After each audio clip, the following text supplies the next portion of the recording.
When you need to build up your team to handle the growing chaos at work, use Indeed Sponsored Jobs. It gives your job post the boost it needs to be seen and helps reach people with the right skills, certifications, and more. Spend less time searching and more time actually interviewing candidates who check all your boxes. Listeners of this show will get a $75 sponsored job credit at Indeed.com/podcast. That's Indeed.com/podcast. Terms and conditions apply. Need a hiring hero? This is a job for Indeed Sponsored Jobs. Study and play come together on a Windows 11 PC. And for a limited time, college students get the best of both worlds. Get the Unreal College Deal. Everything you need to study and play with select Windows 11 PCs. Eligible students get a year of Microsoft 365 Premium and a year of Xbox Game Pass Ultimate with a custom color Xbox wireless controller. Learn more at windows.com/student offer. While supplies last. Ends June 30th. Terms at aka.ms/collegepc. Welcome back to another edition of the Disney Dish Podcast with Jim Hill. It's me, Testa, and this is our show for the week of Schmur's Day, June 1st, 2026. On the show today, in news, I ride Smugglers Run and see Bluey, plus surveys and listener questions. Then, in what can only be described as a total coincidence, Jim happens to have the history of changes to Walt Disney's Carousel of Progress just in time for this new announcement. How about that? Let's get started by bringing in the man who says Florida having flights to the moon shows just how desperate people are to leave this state. It's Mr. Jim Hill. Jim, how's it going? It's going well, Len. Though, speaking of Flight to the Moon, I want to remind folks that debuted at Disneyland in July of '67 as part of that theme park's new Tomorrowland project. The Disney World version wasn't an opening day attraction in Magic Kingdom. Showed up actually Christmas Day, 1971. But wanted to ask how many people remember that moment in the pre-show where you got the emergency, unauthorized approach, and then you got that image of a Goonie bird crashing on the runway. And we're a little bend on the story. That was recycled footage from Waterbirds, a Disney true life adventure released to theaters, July 52. By the way, took home the Academy Award that year for Best Live Action Short Subject. And what was interesting is that moment was played so well in the pre-show that when they changed over Flight to the Moon to Mission to Mars in 1975, they actually carried it over. And in fact, Mr. Johnson then had additional dialogue to the effect of, just as I thought, when it happens again, it's like, oh no, not again. And that silly bird trips up our emergency system every time. But here's where it gets interesting. It ties into something we talked about on last week's show. We were mentioning that Soaring Over America opened in Florida at Epcot on May 22nd, the Friday before Memorial Day.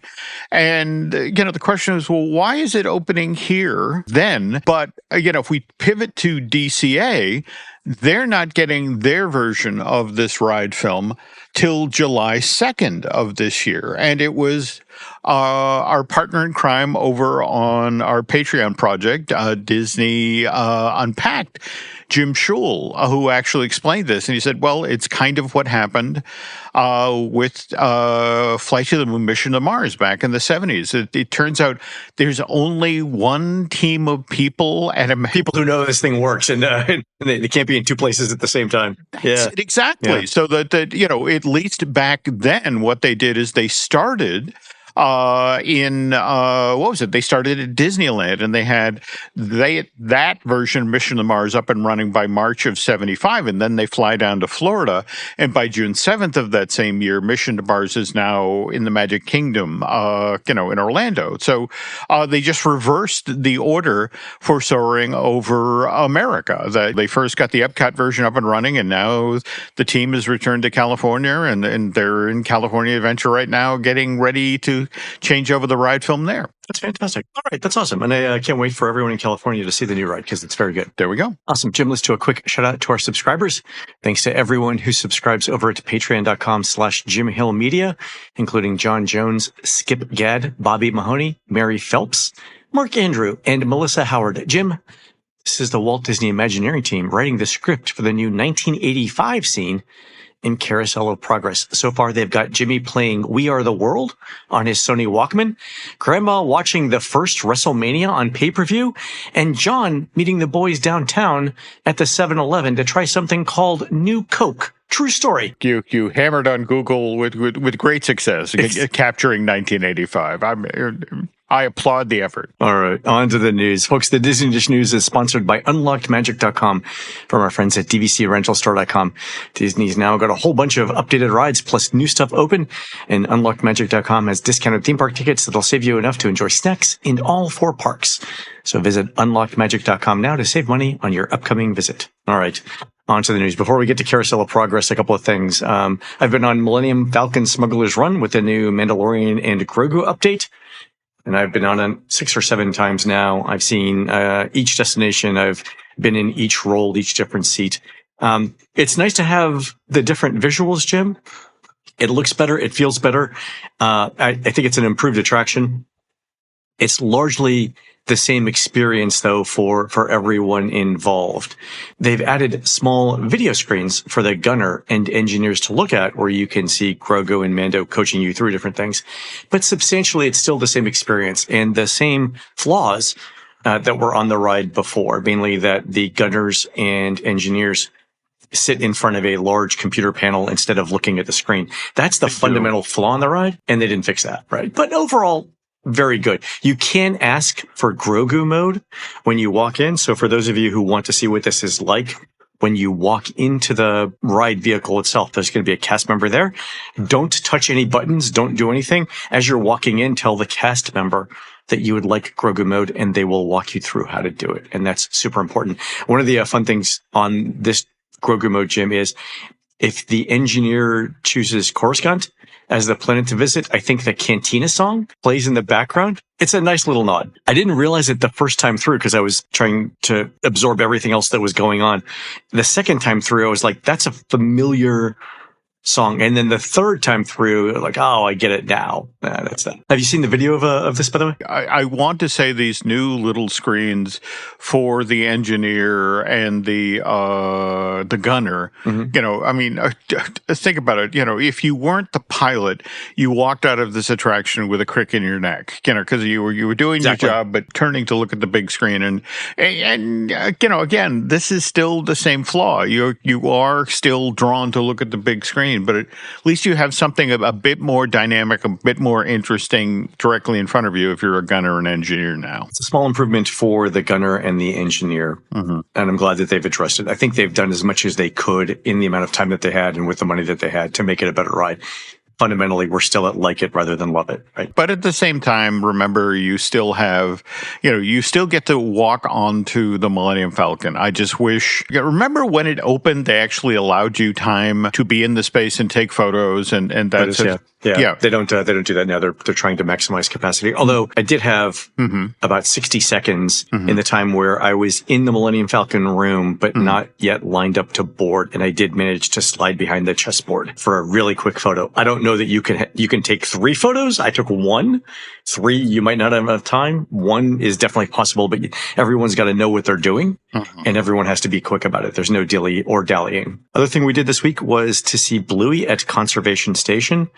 And that was the official opening day for that, I think, was Tuesday.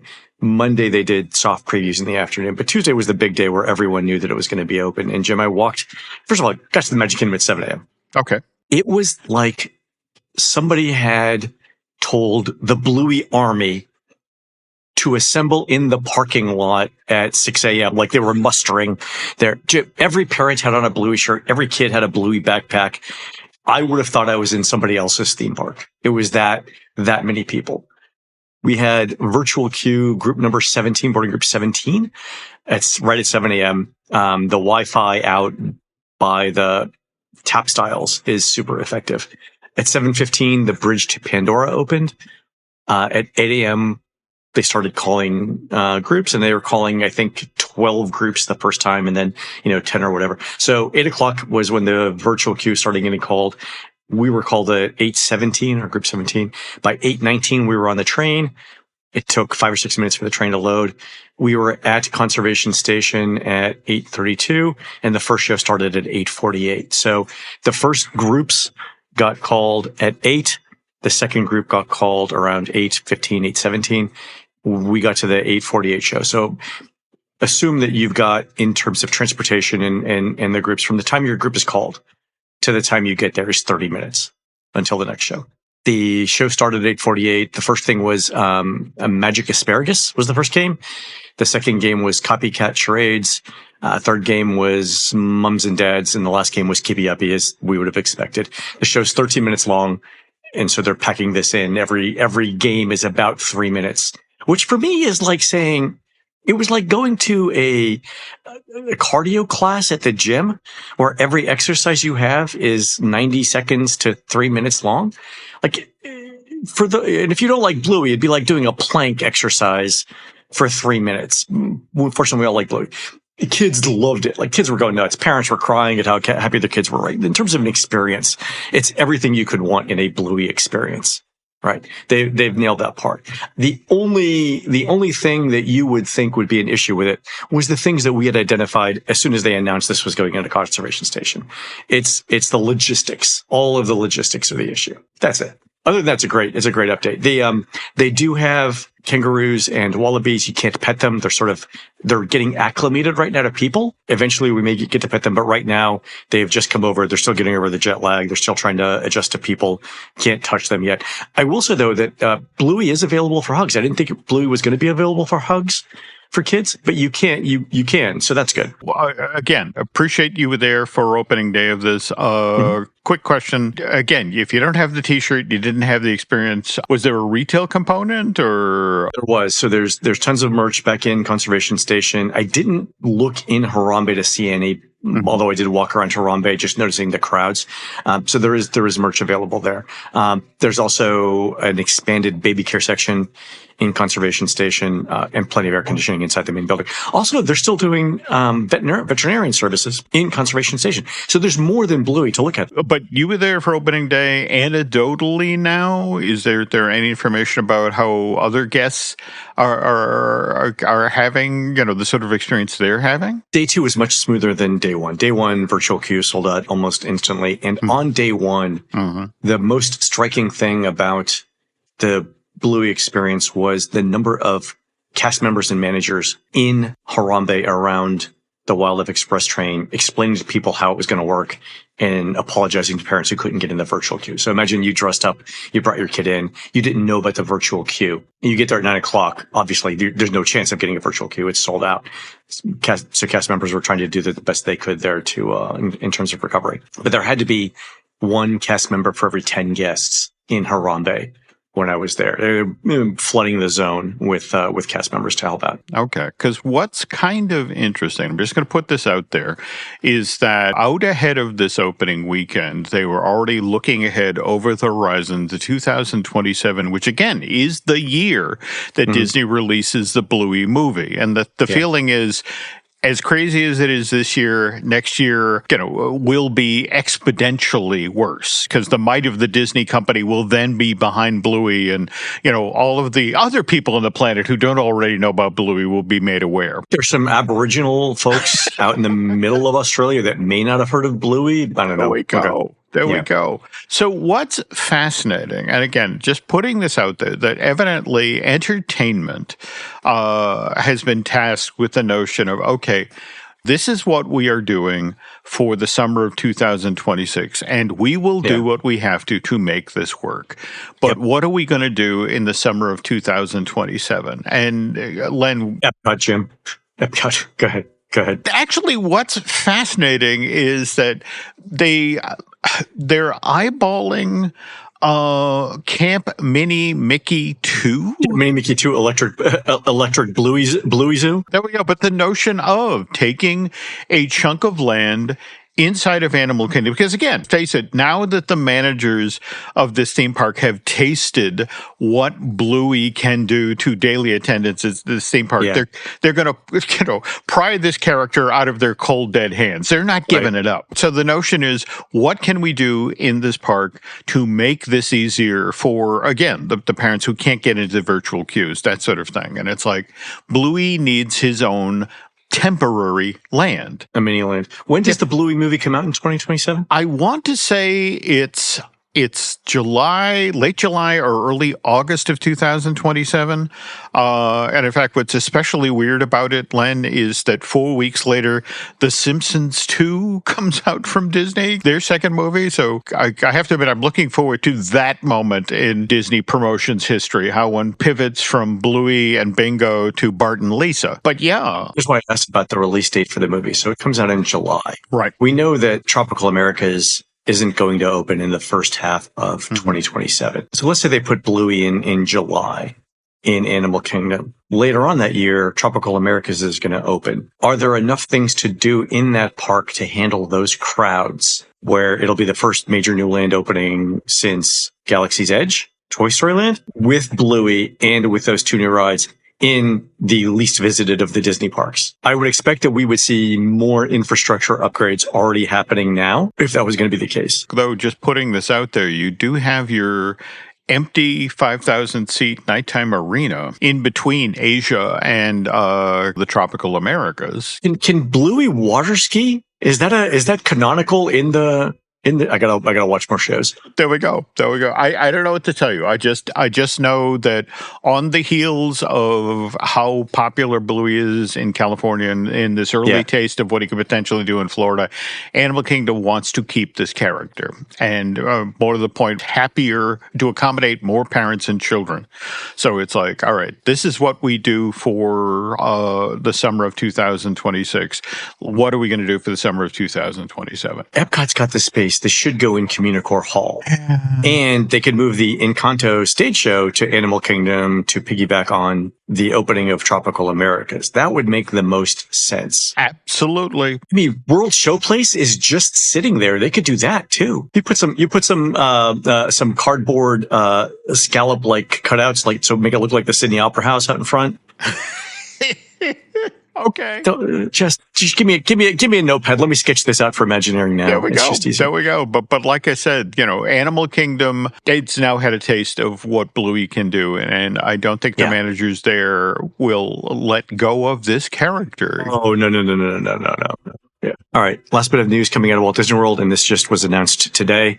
We're getting a new Carousel of Progress. The last date for the existing show is July 5th, 2026, so it closes on the 6th. And Jim, the new scenes that they've announced update the decades that we're visiting. So right now, the decades are turn of the century, so 1901. I think on a previous show, we established the fact that the scene 1 is February 14th, 1901 on a farm outside of Arkansas City, Kansas.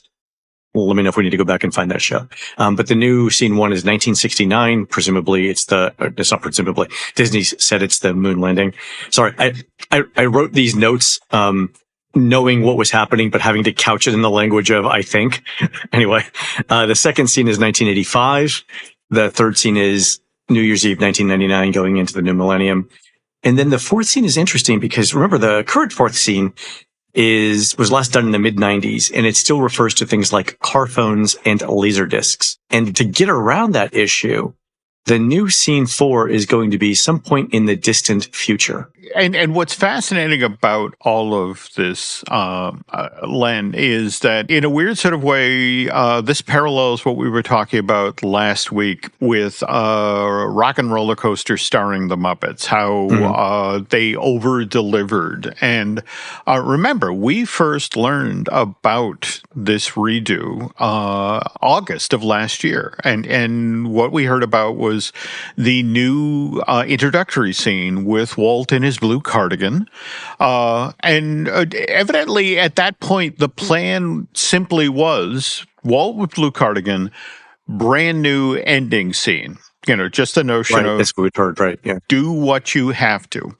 But there was an interesting moment inside of Imagineering to the effect of, look, there are so many issues. There's so many residual story points from back when this was sponsored by General Electric and largely was supposed to promote General Electric products. Yeah.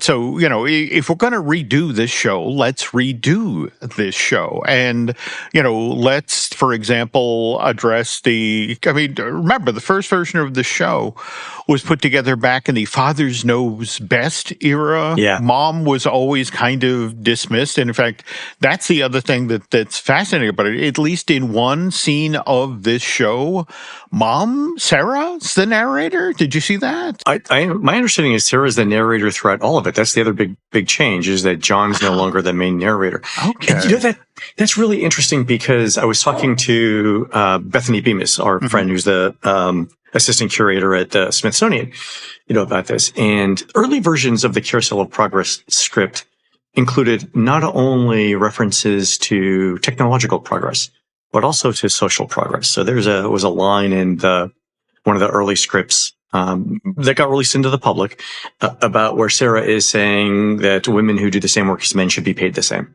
And the question was, like, in this current environment, are we going to get any commentary or any references to social changes from the 1960s to the 2000s? My guess is no, that's just not going to be a thing. Okay. Well, the fact that they had the option, Len, of taking the safe route. Again, do Walt at the beginning and change the end scene and leave everything else intact. And the fact that it's like, nope, we're going to do it. Overhaul it, yeah. Yeah, it's fascinating and a brave move on Disney's part. It's the attraction's been around for forever. Mm-hmm. You could argue that it's one of the few things in Walt Disney World that Walt personally helped develop. I mean, I know it's changed a million times since the 1964 World's Fair, but overall, that's really interesting. The other thing I think that we got out of this announcement was that the script must be already written. Oh, gotta be. Because they've already picked years, which means they have some sense of what they're talking about. Mm-hmm. So this has been in development a lot longer than we think, because the announcement indicates that they've put a lot of thought into the script already. So that's going to be interesting to see too. Do you think they're going to change the song? No. In fact, what's interesting is, remember, the only reason that Great Big Beautiful Tomorrow was changed to Now Is the Time is it was literally executives at General Electric, for lack of a better term, being dicks. They wanted to update the show, and it was just, now that song from the 1960s, that's dumb. Give us a new song. And it was especially interesting, Len, because this was during a time when the Sherman Brothers were kind of on the outs with Disney, and they were like, oh, crap, we got to go back to Dick and Bob and ask them if they'll do a new song. And the Sherman Brothers, being the crafty businessmen that they were, this is, by the way, this is 83 or thereabouts. They cut a deal with Disney to the effect of, okay, you want us to update the song, which again debuted with the new version when it showed up in Florida. We want to write music for Epcot. They got that written into their contract. We revisit Great Big Beautiful Tomorrow. We get to write songs for Epcot, which is, by the way, how we got One Little Spark and Magic Journeys, and not to mention the March That Nobody Knows, the There's No Place Like World Showcase. So there's a deep cut for you. Jeez. Talk about a B-side. Wow. All right, Jim. We'll talk more about Carousel of Progress in the main segment, but I want to touch on a couple of Universal Parks bits of news. Yep. One is that, did you see that Universal Express Pass is being removed from Hagrid's Magical Creatures Motorbike Adventure starting July 1st? Universal says this is to improve guest flow. My sense here, Jim, and I'd love to hear your thoughts on this, is that the ride capacity and downtime create long waits for the standby queue, and that's negatively affecting guest satisfaction scores. Yeah. So, I mean, you're not wrong about that. I mean, if you especially over at touring plans, you keep track of, how long or how often Hagrid's Magical Creature Motorbike Adventure is down. I mean, it's just, it's a complex attraction, and it's down typically every morning, right? For like 90 minutes to 2 hours. And so the notion of taking Express Pass off the table, in fact, yeah, that's the other thing. This was a very strong revenue stream for the Universal parks in Florida. And the fact that, they were willing to make this sacrifice to give up the revenue that they were making on, for people who went out of their way to get the Express Pass for Hagrid's. Right. That tells you, how serious a problem this was. And we kind of got a little bit of foreshadowing on this announcement, because remember when they announced the single Universal Express Pass, the single ride, specifically, they did not include Hagrid's in that. And so we knew that it couldn't handle the additional capacity of Express Pass there. So not a total surprise here. No. A couple of other bits of news. Our friend Alicia Stella over at Orlando Park Stop reported a new construction permit for something called Project 680 in Dark Universe. We'd originally said, Jim, that this might be Creature from the Black Lagoon, though Alicia's better connected and says it might be Bride of Frankenstein. And that would be interesting in that the Frankenstein story would be the central premise of two attractions in the land. I get why we're not doing Creature from the Black Lagoon, because that's based in the Amazon, which isn't in the same location as the European village of Darkmoor. But two rides in one land that are on the same story. I mean, I get like Galaxy's Edge is like that. But if we're really talking about celebrating Universal monsters in one land, two rides on the same story is kind of interesting. What do you think? And also, didn't we hear last year at IAPA, in fact, when we went to that presentation for the new Dollywood ride system, weren't the folks there sort of insinuating that they were going to be selling the same system to Universal for the Creature ride? That's sort of what I got out of that conversation. Yeah. Although nothing prevents Universal from using that ride technology somewhere else. All true. But again, this was a coaster that could handle dry land as well as a water component. So I'm not going to lie, Ms. Stella is amazingly connected. And if she says Bride of Frankenstein is increasing its presence in Darkmoor, it's all right. Got to buy into that. But it's just sort of like, this is interesting based on last year's news. The other thing that might be driving this move towards Bride of Frankenstein and away from Creature from the Black Lagoon is this. That's a really interesting ride system that Dollywood has. It's a boat that turns into a roller coaster. There are two issues that Universal Creative might be worried about that. One is it would have to be an outdoor ride, or most likely be an outdoor ride because of the splashing involved in the water. Outdoor rides close in Florida because of thunderstorms and rain. The second thing is that is a ride system that Dollywood is using, and I think a couple of other places are using it. But in terms of time-tested technology that we know is reliable, remember Epic Universe has problems with ride reliability.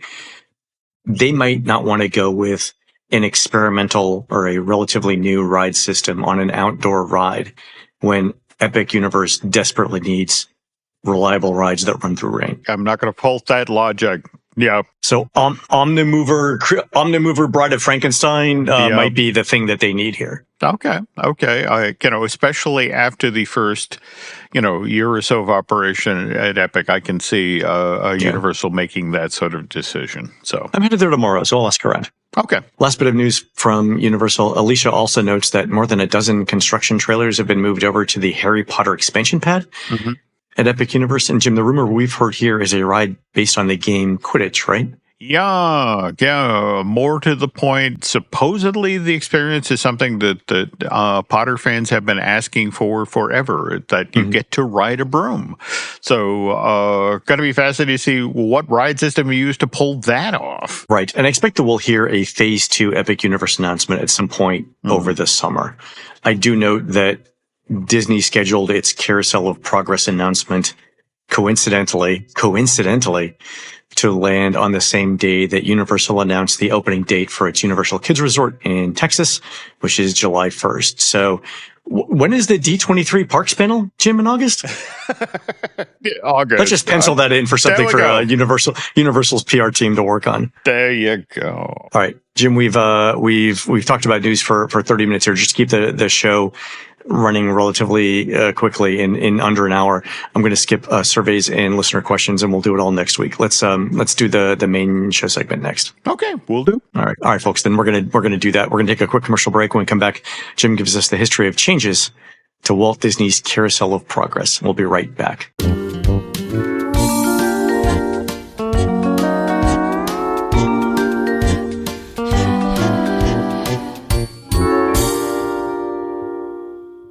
This episode is brought to you by Quince. Okay, so now it's June, which means that the summer heat is finally here. But are you, more importantly, is your wardrobe really ready for the seasonal change? If not to worry, just head on over to Quince, where you'll find activewear to formal wear and everything in between. I mean, when it comes to clothing and accessories, Quince offers high-quality essentials at prices that make sense. And just take a look at their amazing summer lineup. Quince has got European linen shirts and shorts that you can wear to classy casual outdoor parties, or better yet, ProTech golf sets that can take you straight from the course right into dinner in the clubhouse. And how about some clean-looking Italian swim trunks for those days down by the water? And speaking of days, Father's Day is coming up on Sunday, June 21st, and we have a rule here at the Hill House. You can't spend a lot of money on Father's Day gifts, which is why this year I'm directing my daughter to do all of her Father's Day shopping over at Quince. And if Alice happens to get me a pair of polarized sunglasses, which Quince currently has available for just $50, I wouldn't complain. So how is Quince able to offer such great prices on its line of clothing and premium accessories? They partner directly with ethical factories and top artisans, which means no middleman. Which means when you shop at Quince, you spend 50 to 60% less than on similar brands. So this summer, stay cool and refresh your wardrobe with Quince. Go to quince.com/dish for free shipping and 365-day returns. Now available in Canada too. Go to quince.com/dish for free shipping and 365-day returns. Quince.com/dish. We thank them for sponsoring today's show.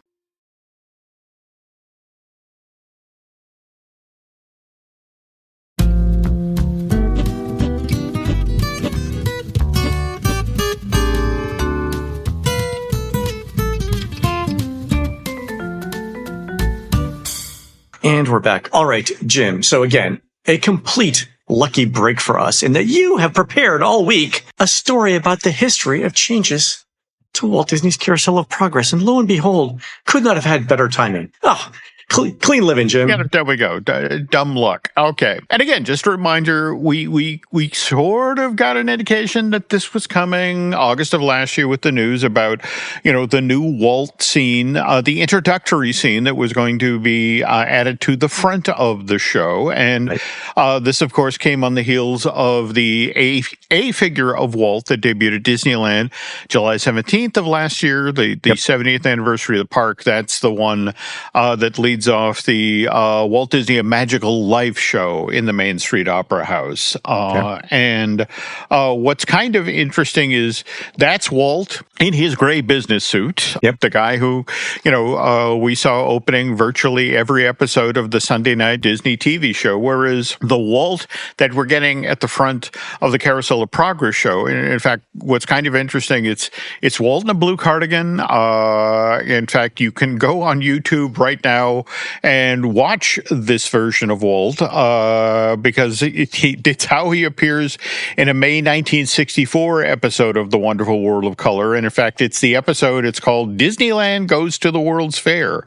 And it's Walt showing off all of the attractions that they're building for the fair. And among them, of course, is Carousel of Progress. Now, as to how we got a Carousel of Progress.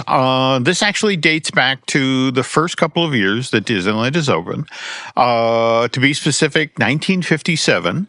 And in fact, Len and I talked a little bit about this in our Maxwell House, Hills Brothers Coffee House show, where we talked about how right next door to Disneyland's Coffee House, there was the Site of Future Sights, which which allowed you to peek into where the park was originally going to build Liberty Street. And that, of course, was a new land at the park that was going to key off of a movie that Disney was making at the time, Johnny Tremaine.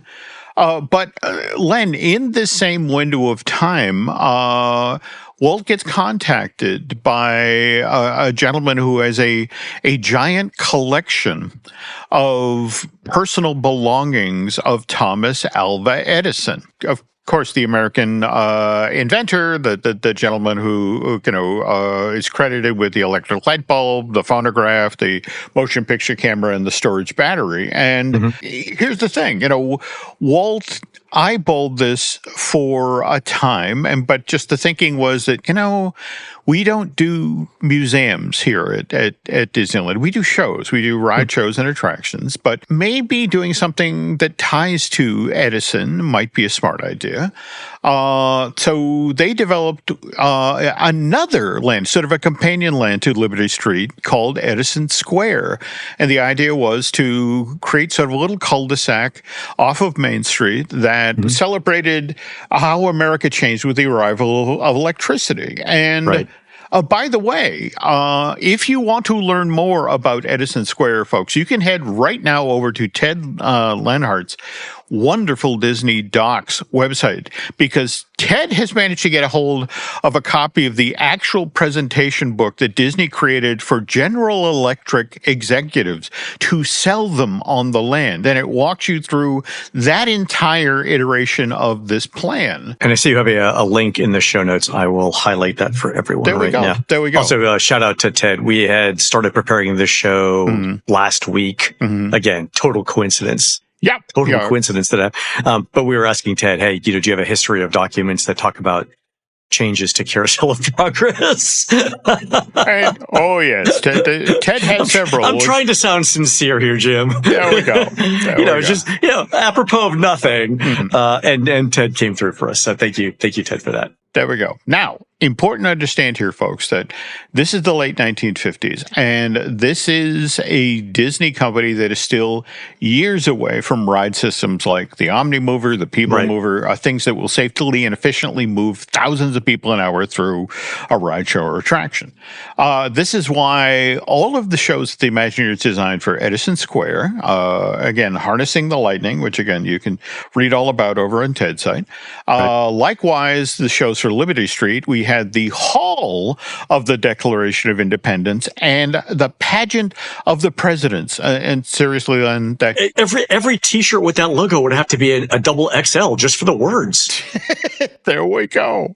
And you have to put like a Taft on because he's the largest president, right? So it would be a double XL shirt with Taft. It would be sponsored by Merrill Lynch, Pierce, Fenner, and Smith. It, like the text would roll around to the back. Oh my God, this is true. Go ahead. Now, but again, it's important to understand that those shows were walkthroughs. And in fact, they were walkthroughs where you would go past wax figures. And you'd have, voiceover narration, you'd have movement, but only achieved through the use of spotlights, that sort of thing. This is what we had. This is what we had in the 50s. And more to the point, this is why when you look at the original version of Pirates of the Caribbean, Rogues Gallery, that's a walkthrough. Hell, the first versions of the Haunted Mansion were also walkthroughs. And by the way, again, people forget today that the Disneyland did early on have wax figures. If you Google Davy Crockett Museum, you can see, a wax version of Hess Parker as Davy Crockett, Buddy Ebsen or Georgie Russell. Hell, there's one version of the scene where you get a wax version of our 7th president, Andrew Jackson. But here's the other issue here, Len, is that Walt Disney Productions, when they're crafting all of these plans for Edison Square, they're really creating an attraction with one sponsor in mind, and that's General Electric. And there's always a danger when you do that, because what happens when the executives at that company aren't all that enthusiastic for what you're pitching? And yeah. What's step 2 in that master plan, right? Yeah. Okay, yeah. All right. Okay. And this is the thing, that Edison Square is supposed to be the celebration of old time America, where General Electric liked to think of itself as a modern corporation. And if it was going to do something at Disneyland, it wanted a show that talked about the future, not the past. And so from 58 through 60, the Imagineers continually tinker with Edison Square, figuring that, all right, maybe the board of directors at GE will go for this version, but they kept getting a polite but firm, thanks, but no thank you. Because, again, General Electric kept looking at harnessing the lightning with its static, wax figures and its story focused on the past. And it's like, no, this isn't how we see ourselves as a corporation as we move from 50 to 60. Yeah, so at this point, we've gone from Fess Parker and Frontierland to Sputnik gets launched. We're in the space race. There we go. They don't want to, you totally get it. The whole focus of the country changed in like 3 years. There we go. But here's the interesting thing. In 1960, word breaks about the World's Fair that's going to be held in Flushing Meadow in Queens in 64. And more interestingly, in this same window of time, WED starts making advances with a brand new technology called audio animatronics, which will allow attractions at the Disney parks to be built around authentic-looking mechanical figures that move. This episode is brought to you by Redfin. You're listening to a podcast, which means you're probably multitasking. Maybe even scrolling home listings on Redfin, saving homes without expecting to get them. But Redfin isn't just built for endless browsing. It's built to help you find and own a home. With agents who close twice as many deals, when you find the one, you've got a real shot at getting it. Get started at redfin.com. Own the dream. And Walt, being ever the promoter and salesman, he now approaches the executives at General Electric and says, okay, hang on. Instead of building Harnessing the Lightning at Disneyland in Anaheim, what if we first build this thing in Flushing Meadow? It's your show for the 64 World's Fair. And instead of putting it in a cute little cul-de-sac off of Main Street, we house it in a sleek, modern-looking building. And instead of wax figures that don't move, we have our state-of-the-art mechanical figures. And better yet, we make the last scene of the show something that showcases the latest and greatest for GE products. And then to nail home that this is not a show that's set in the past, but rather the future, they literally call the GE Pavilion for the World's Fair Progress Land. And GE executives are, yes, please.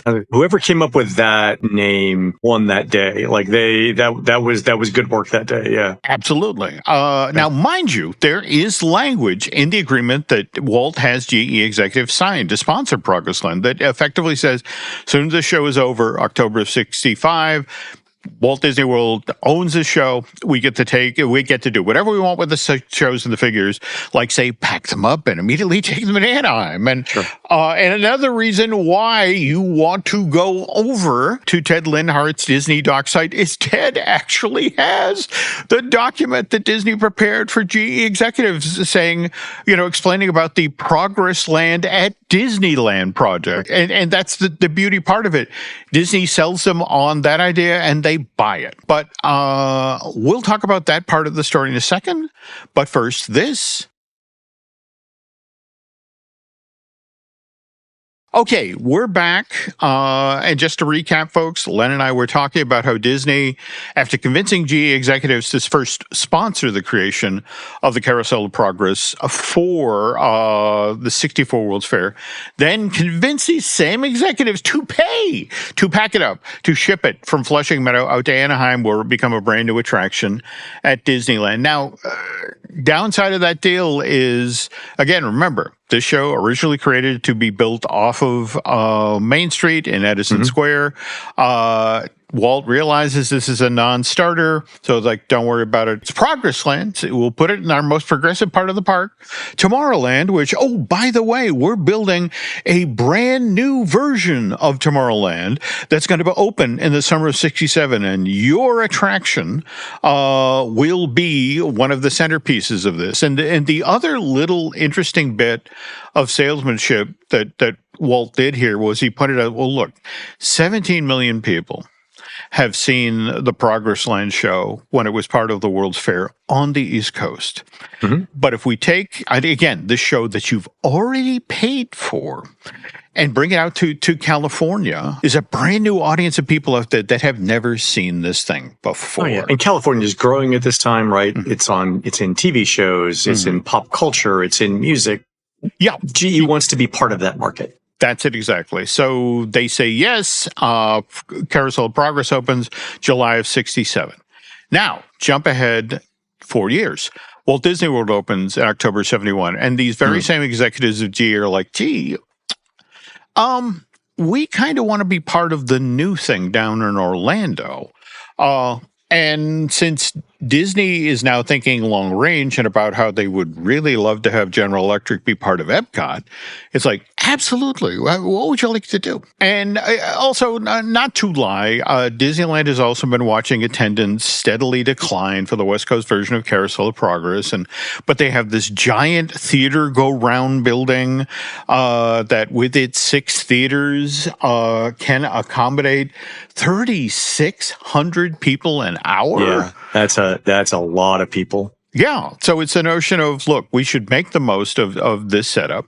And more to the point, we have the American Bicentennial coming up in 1976. Let's look at doing a show there. So negotiations begin. But at the same time, as we mentioned earlier in the show, if Carousel of Progress is moving to Florida, GE wants an updated end scene, which again focuses on new GE products. They also want a new theme song, which we talked about that the Sherman Brothers doing. So Disneyland's version of Carousel of Progress closes September 9th, 73. America Sings opens in that same theme park June 29th of 74.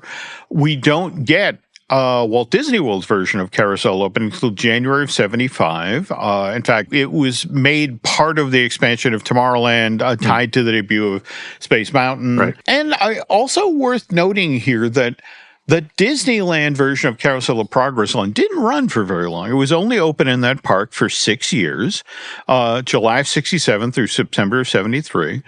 And honestly, the thinking was that was probably what was going to happen with the Walt Disney World version, especially 6 years. Yeah. Well, especially since Epcot was going to be opening in 82. And this is another little interesting bend on this story. There was serious talk, Len, in the late 80s, early 90s about moving Carousel of Progress over to Future World. You can kind of see it make sense. The question is, where would you put it? Well, now, this is where it gets interesting. What they were talking about is, remember, we've had a House of the Future be part of, Future World a couple of different times. Right. And the notion was that, well, what if we create a walkthrough version of the House of the Future, but in the scenes that illustrate the new products, we have the family that we know and love from the Carousel of Progress. But now, as opposed to sitting in the audience and looking up at these figures, 30, 40, 50 feet away, they're 5 feet away. Oh, okay. So imagine you're walking through Interventions. And there are scenes with the family. So it's walkthrough. You get a high throughput. Yep. It's air conditioned, so people can get a break from the sun. Yeah. You intersperse the GE product placement, because Interventions was a lot about product placement too, right? It was. You could do the old scenes. You could add in some new scenes. I could see this as an Interventions thing. Yeah. And, and again, the hope was that it would still be GE, because remember, GE actually sponsored Horizons, which opens at the park in 83. And in a lot of ways, that attraction is considered a spiritual sequel to Carousel of Progress? 100%, yeah. Yeah, in fact, what is it? Rex Allen, the original narrator, makes a cameo in Horizons. We even get the theme song played in the 1930s section of the attraction. I mean, you could argue that Spaceship Earth and the original World of Motion follow the same DNA as well. Also true. Now, kind of interesting bend on the story. When they're talking about doing this, when they're talking about moving the Carousel of Progress figures over to Epcot, that then leaves the Carousel of Progress building empty in Tomorrowland, but at the same time, this is when they're talking about building the tomorrow that never was, but always will be. The Jules Verne version of Tomorrow. Version. Yeah, H.G. sorry. Yeah. And what's kind of interesting about that is that this is when they're looking to put the flying saucers into that building. We need a ride, but only for like 3 weeks. Well, yeah, what Len's referring to is the original flying saucer ride at Disneyland didn't last all that long, 61 to 66. And even when Disney brought it back for DCA, Luigi's Flying Tires, wow, that was less than 3 years that ran there. It's got the shelf life of a can of Campbell's soup. Like, it's not that long, really. Yeah. All right. So anyway, Disney World's version of Carousel of Progress closes August of 93 with this redo being ready, the flying saucers. But then again, of course, in that same window of time, Disneyland Paris experiences really severe financial issues. And suddenly there's a reduction of scope done on the entire new Tomorrowland. And at this point, the decision is made like, nope, no flying saucers. We're just going to take the attraction that's there. And again, weirdly, sort of the formula that Len and I initially thought was going to be done with this latest redo. It's like, all right, change the opening, change the end scene, and keep everything the same. All right. Now, this brings us to the other interesting issue about this redo, because when Disney brought back the Carousel of Progress, they hired Gene Shepard to be the host. And this is the famous broadcaster who had the long-running show in WOR in Chicago. Folks today probably know him best as the writer-narrator of A Christmas Story movie, which I want to remind folks came out in November of 83 and bombed. And, there's a lot of folks today that assumed that Disney picked Gene Shepard to be the narrator because by then Toy Story had, they were doing those 24-hour movie marathons on TBS and TNT, and it's like, Lennon, that's not true. The first time that they did a day-long marathon of A Christmas Story was 97. And again, this attraction opened in 93. So Disney just got dumb lucky. So I just want to talk about something I had heard last year when initially the notion was we do our Walt introductory scene and we change out the end of the attraction, and that's it. And the notion is, all right, we want to preserve as much of possible of Gene Shepard's work in this thing, but how do we change the narration of the end of the show? And Len, what I was told is that Disney this time around was going to use AI. But the thinking was that there were hundreds of hours of Gene hosting his radio show in WOR, and that what they could do is build the script and then go through and harvest, all of the appropriate words. Because again, it was only for one 4-minute long scene. And people also need to understand that about Carousel of Progress. 21-minute long experience that takes you through 6 different show scenes. So each of the scenes of the show are less than 4 minutes long. So it's not a huge amount of dialogue you're looking to replace. Why do we need Gene Shepard? Like, why do we need to use AI to fake Gene Shepard instead of hiring an actual person who's alive right now? Well, that was early on. It's like we want to preserve what's there. I got it. So you want some continuity or some callbacks to the original show. And by the way, it's not that Disney hasn't done this before. In fact, we lose Don Rickles back in April of 2017. He was 90 years old, but the thing is, 2 years later, Toy Story 4 comes out in June of 2019. And it's like, well, how does Mr. Potato Head say new lines in this movie? And Len, you'll love this. The genius move on Pixar's part is they turn to the Imagineers and say, Don recorded hours and hours of stuff for Toy Story Midway Mania, right? For the Barker? Can we listen to all of those recordings? And they did. And they went through all of the stuff that Rickles had recorded for the Carnival Barker animatronic figure and built a performance out of that. Here's my concern. If I'm a Disney Imagineer and someone comes to me and says, we need you to use AI to recreate the voice of Don Rickles, I would be afraid that the ghost of Don Rickles would then haunt me for the rest of my life because of what I've done to his legacy. Like every time I would walk up the stairs, I would hear the whisper, Lucky Buck, right?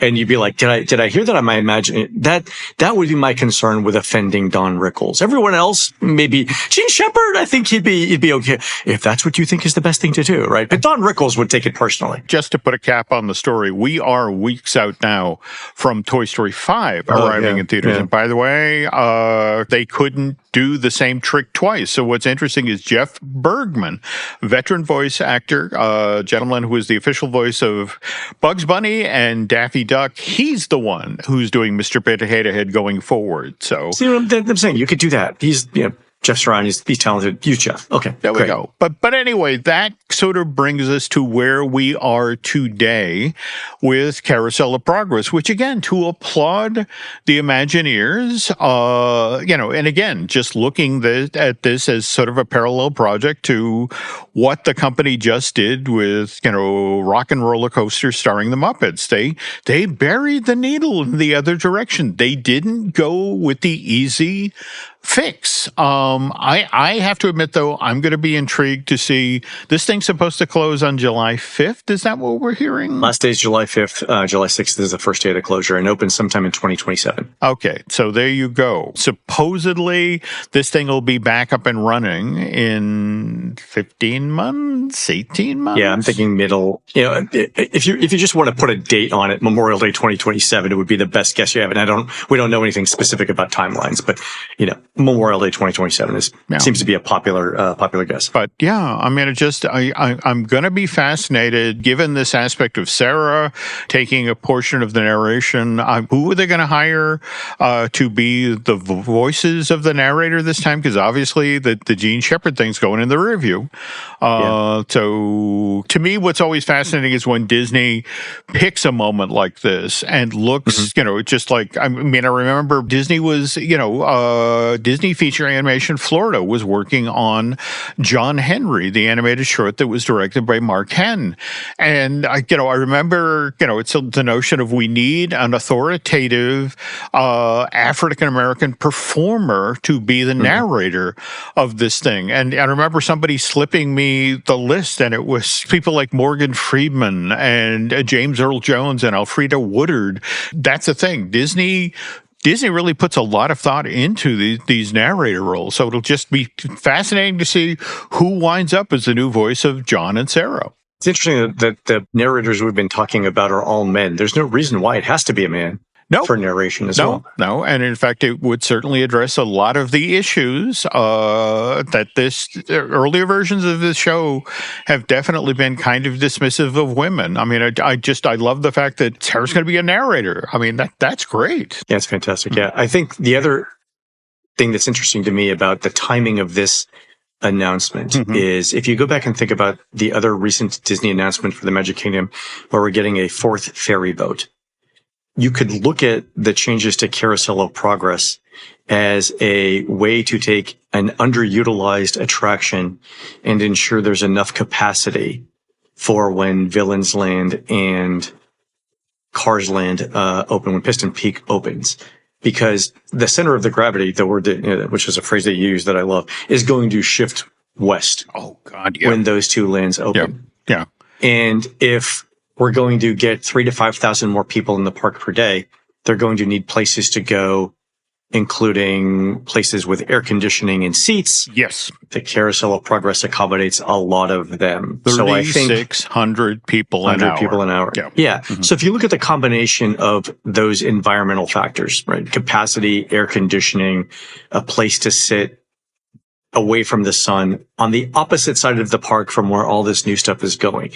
And you add in the fact that we're going to have a Walt Disney animatronic here, which means that's never going away. This change ensures that we have Carousel of Progress for 50 more years, which is great. And in fact, I want to credit Mr. Schul with pointing that out, because he was saying pretty much the same thing about the show in the Opera House, that, once you put an animatronic Walt in place, that's never going anywhere. That nobody in the company would dare rip that out. Unless the Walt animatronic walks off the stage and kills a guy. That's the only. And even then, you'd be like, well, he probably deserved it. There we go. There we go. How good of a person was this guest? That's right. He probably did something. Exactly. Well, clearly, Walt would not have done that unless he was provoked. Exactly. There we go. All right. Well, I'm excited. I mean, I think the stuff that we've seen over the past couple of weeks in Walt Disney World have been really, really good updates, and Imagineering's done a great job. Yeah. This is one of those rides to me, like Rock and Roller Coaster, where the bar is going to be set very high. And I know that Imagineering has the work cut out for it, but if the recent past is any guide, they're up for the challenge. So I'm excited to see this. I'm very excited. We'll have something new next year as well. Same thing here. All right, folks, that's going to do it for the show today. You can help support our show by subscribing over to patreon.com/JimHaleMedia, where our latest exclusive show is a walk around Disneyland in 99-degree heat, already testing the limits of my deodorant. And there's a link in the show notes. Disney Journey is the YouTube channel, a friend of the show, Jim Schul, who we just talked about. And his newest show is The California Where Walt Disney Walked, covering Golden Oaks Movie Ranch, Walt's Bison Herd, and his involvement creating California Institute of the Arts. Click the link in the show notes for that. And you can find more of Jim at jimhalemedia.com and more of me, Len, at touringplans.com. Also check out The Case For with Chris Cox, a podcast where Chris, Jim, and I debate one theme park topic at a time, and you get to vote on who's right. We're produced spectacularly by Eric Hersey and David Gray, judges who'll be quoting the line, "Now that's what I call a dog," at the end of the obstacle course at Puchella 2026, with all proceeds going to the nonprofit Save a Mutt organization on Saturday, June 6th at Asbury Field. That's in the corner of 7th and Alger in beautiful downtown Marysville, Washington. While Eric and David are doing that, please go into iTunes and rate our show and tell us what you'd like to hear next. For Back Patio Jim, this is Len. We will see you on the next show. Well, it's 1969, okay. Walk across the USA. It's another year for me and you. Another year with nothing to do. It's another year for me and you. Another year with nothing to do.